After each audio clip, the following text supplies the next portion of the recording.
guys, today I want to talk about how to be vegan on a budget. A lot of people that I've spoken to say, I'd love to be vegan, but it's so expensive. And while that is true, veganism can be expensive, on the other side, it also doesn't have to be. My first tip would be to stick to your dry staples. Things like rice, beans, oats, lentils, pasta.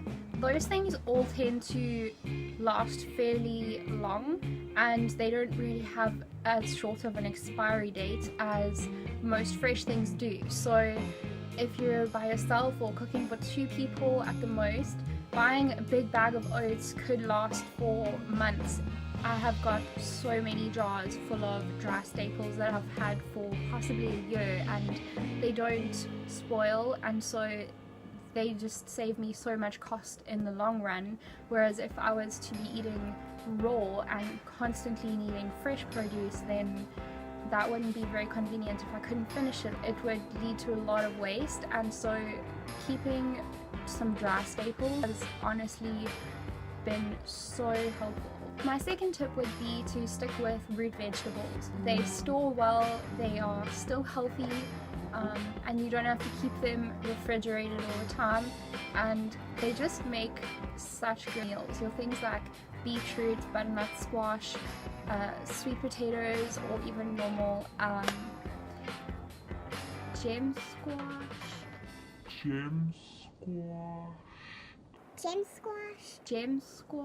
that what it's called? Things like that, they still make it so easy to be healthy on a budget. It also is a really cost-effective way to shop when you buy in bulk.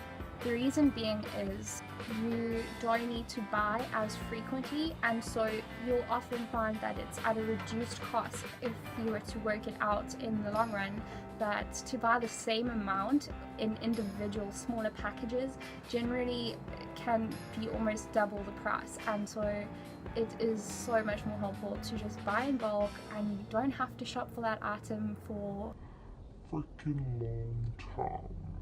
Now this next tip has saved my butt so many times. I would sit with frozen produce.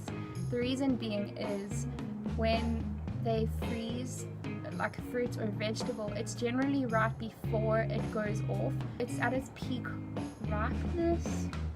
Is that a thing? And so they are full and rich with nutrients, and it also makes it more convenient because they're most generally already chopped up, and so it saves you a whole lot of preparation time as well. My next tip would be to keep an eye out for sales. Maybe your local grocer is getting new stock in and they're trying to get rid of the old one before it goes bad, and so they'll sell fresh produce at a reduced rate, which is always my favorite find because you can generally get a lot more of the item that you were wanting at a way cheaper price. The last one doesn't really apply to everybody, but if you're in university or college and you have a roommate or a neighbor next door and you're both on a budget, what you could do is split the cost, buy it together, and then everyone's happy. You don't have to pay the full price for an amount of food that you aren't going to finish, and so that is also a great way to save money.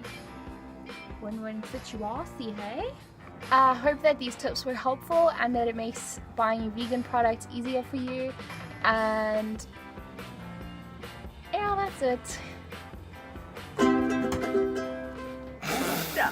You got me so unexpected. I apologize, we are not related.